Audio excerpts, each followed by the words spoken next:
இன்னைக்கு நம்ம இப்போ ஒரு கீ ரைஸ் பண்ண போகிறோம். ஆனால் அந்த கீ ரைஸ்க்கு வந்து ஒரு ட்ராப் கூட நான் கீ ஊற்ற மாட்டேன். பேர் தான் கீ ரைஸ். இது வந்து பெங்களூரில் இந்த மார்னிங் பிரேக்ஃபாஸ்ட்கே இது கிடைக்கும். இது வந்து மொத்தமே 3 இன்க்ரீடியன்ட்ஸ் தான், அரிசியோடு சேர்த்து 4 இன்க்ரீடியன்ட்ஸ். ஆனால் பூண்டு இஞ்சி எதுவுமே கிடையாது. வெறும் சொல்கிறேன் பாருங்களேன், பண்ணும்போது நான் காமிக்கிறேன். ரொம்ப ஈஸியான டிஷ்ஷு. இது வந்து பேர் கீ ரைஸ். இப்போ எப்படி பண்ணுறதுங்கிறத பார்க்கலாம். இப்போ ஒரு 3 to 4 teaspoon of refined oil ஊற்றிக்கோங்க. நம்ம இன்னைக்கு குக்கரில் பண்ண போகிறோம். இது டைரெக்டாக நீங்கள் வந்து பாஸ்மதி ரைஸாக இருந்ததுன்னா, நான் இன்னைக்கு பாஸ்மதி ரைஸ் இல்லை, ஜீரக சம்பா தான் போட போகிறேன். பாஸ்மதி ரைஸாக இருந்தால் நீங்கள் வந்து டைரெக்டாக தவாலே பண்ணிக்கலாம். இதுக்கு வந்து கொஞ்சம் இந்த மசாலா போடுறது தான் கொஞ்சம் ஜாஸ்தி. இப்போ பாருங்க, நான் ஒரு 4 தேஸ்ட் பத்தா, அதாவது பிரிஞ்சி இலை போட்டிருக்கேன், 2 ஸ்டார் அனிஸ் போட்டிருக்கேன், அப்புறம் இந்த பூ சொல்லுவா இல்லையா, அதை வந்து ஒரு 2-3, ஏலக்காய் ஒரு 4 போட்டிருக்கேன் உடச்சி, 2 பட்டை அண்ட் 2 கிராம்பு அண்ட் இந்த கிராம்பு மாதிரியே ஒரு பெருசு சைஸ் ஒன்று இருக்கும் இல்லையா, அது வந்து ஒரு 2 போடுறேன். கீரி வச்ச 4 காரத்துக்கு இதுக்கு வரும் பச்சை மிளகா மட்டும். கீரி வச்ச 4 பச்சை மிளகா போட போகிறோம். அது பச்சை மிளகா வெடிக்கிறதுக்குள்ளேயே 2 அனியன்ஸ் வந்து நான் நீட்ட வாக்கில் நல்லா ஸ்ட்ரிப் மாதிரி நறுக்கி வச்சுருக்கேன். அதையும் அதில் போட்டுருவோம். இது 2 அனியன்ஸு. இது நான் வந்து 4 பேர் சாப்பிட்றதுக்கு பண்ணுறேன். 1.5 டம்ளர் அரிசியில் பண்ண போகிறேன். அதனால் நீங்கள் வந்து அதுக்கேற்ற மாதிரி பார்த்துக்கோங்க. இதில் வேறு எந்த காயும் கிடையாது அனியன்ஸை தவிர. வேணும்னா சப்போஸ் ஒரு வேரியேஷன் வேணும்னா நீங்கள் க்ரீன் பீஸ் போட்டுக்கலாம். அதாவது ஃப்ரோசன் க்ரீன் பீஸ், இல்லைன்னா பச்சை பட்டாணி இருக்கு இல்லையா, நாட் இந்த காஞ்ச பட்டாணி இல்லை, பச்சை பட்டாணி இருக்கு இல்லையா, அதை போட்டுக்கலாம். வேறு எந்த காயும் இதுக்கு வேண்டாம். அப்புறம் இது மெயின் வாசனை கொடுக்கறதுக்கு கருவேப்பிலை, இந்த காஜுவையும் இந்த வெங்காயம் போடும் போதே நீங்கள் போட்டுக்குவோம். கருவேப்பிலை நல்லா ஒரு பெரிய கொத்து கருவேப்பிலை வெங்காயம் வதங்கும் போதே போட்டுக்கலாம். அதுதான் இதுக்கு நல்ல வாசனை கொடுக்கும். வெங்காயம் நல்லா ரொம்ப ரோஸ்ட் இல்லாமல் நல்லா வதங்கணும். டிரான்ஸ்பரண்ட்டுக்கும் அடுத்த ஸ்டேஜ் நல்லா வதங்கணும். இதில் வந்து இந்த மசாலா போடுறோம் இல்லையா, ஹோல் மசாலா, அதுதான் இதுக்கு டேஸ்ட்டு.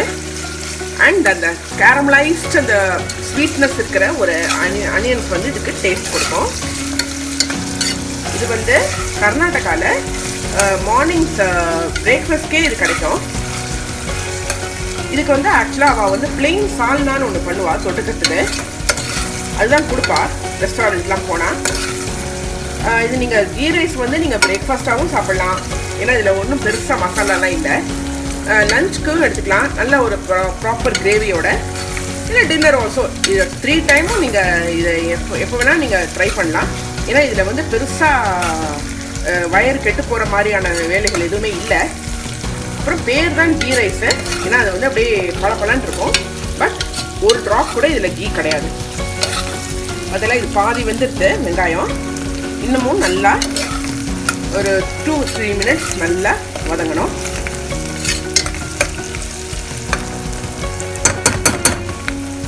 1.5 கப்பு ஜீரக சம்பா ரைஸை ஒரு 1 hour தண்ணியில் ஊற வச்சுட்டு தண்ணியை வடித்து வச்சுருக்கேன். பாருங்க, இது 1.5 கப் ஆஃப் ஜீரக சம்பா. இதுக்கு நீங்கள் பிளெயின் ரா ரைஸும் யூஸ் பண்ணிக்கலாம், சோனா மசூரி. அப்படி இல்லை அப்படின்னா பாஸ்மதி ரைஸ் பிடிச்சவா பாஸ்மதி ரைஸும் யூஸ் பண்ணிக்கலாம். ஜீரக சம்பாவில் ஏன் பண்ணுறேன்னா அது ஒரு ஆத்தென்டிக் டேஸ்ட் வருது, அதனால ஜீரக சம்பாவில் இன்றைக்கி நான் செலக்ட் பண்ணியிருக்கேன். பாருங்க, வெங்காயம் வதங்கிட்டு இது போகிறோம். நம்ம கேஸ் சிம் பண்ணிடுங்க. இப்போது இந்த ஊற வச்சிருக்க அரிசி இருக்கு இல்லையா, அதை நீங்கள் 1.5 கப்பு இன்றைக்கி நான் எடுத்துருக்கேன். 1 கப்புக்கு நான் வந்து 2.5 கப்ஸ் ஆஃப் வாட்டர் விட போகிறேன்.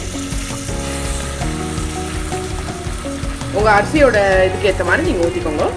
சப்போஸ் பாஸ்மதியாக இருந்தானா பிகினர்ஸ்க்கு சொல்கிறேன், 1 கப்பு பாஸ்மதி ரைஸ்னால் 1.5 கப்பு தண்ணி. இப்போ அரிசி போட்டாச்சு. நம்ம இது வரைக்கும் உப்பே போடல, அதனால் சாதத்துக்கு தகுந்தான உப்பு நான் இன்னைக்கு ஒரு ஹீட் டீஸ்பூன் ஆஃப் உப்பு போடுறேன். மசாலா எல்லாம் சேர்ந்து ஒரு ஸ்டர் கொடுக்கும். இது வெள்ளை வெள்ளையும் தான் இருக்கும், இதோட கலர் வந்து அப்படி தான் இருக்கும். இதுக்கு நீங்கள் ஒரு நல்ல குருமா இல்லைனா ஒரு நல்ல நாங்களே பண்ணி காமிச்சிருக்கோம் சேனலில் சாகு, அப்படி இல்லைன்னா சென்னா மசாலா இல்லை பன்னீர் கிரேவி எதுவாக இருந்தாலும் இதுக்கு நல்லாயிருக்கும். இப்போ நம்ம ஒரு இடம் கிளக்கிட்டோம். இப்போ அளந்து வச்சுருக்கிற 4 டம்ளர் தண்ணியை நான் ஊற்ற போகிறேன்.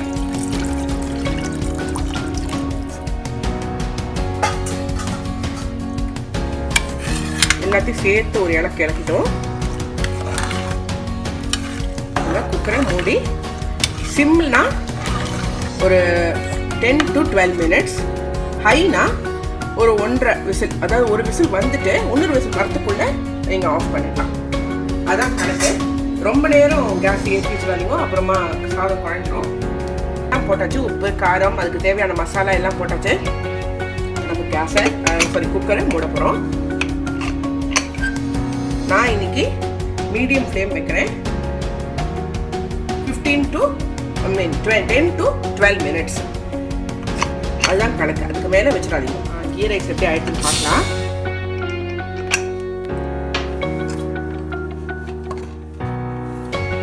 ஓவா, ரொம்ப அழகா இருக்கு, ரொம்ப அழகா குக் ஆயிருக்கு.